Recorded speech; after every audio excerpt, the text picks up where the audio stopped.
So in one of my most recent podcasts, one of the comments says NepoBaby.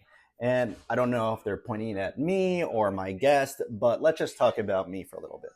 So, am I Nepo baby? Nepotistic baby, where pretty much you're saying that I was given everything.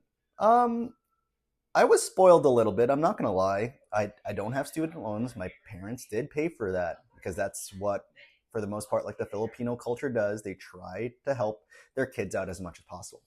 And when I graduated from nursing school, since both my parents are nurses, they used their network to get me into the hospital that I work at. Is that bad to use your network? That's what a network is all about. I'm building up my network so when my kids are older, they have the resources to get to wherever they want to.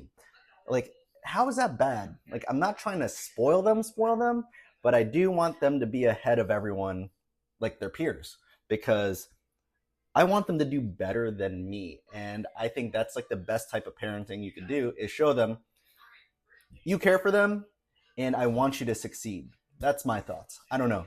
Let me know what you guys think.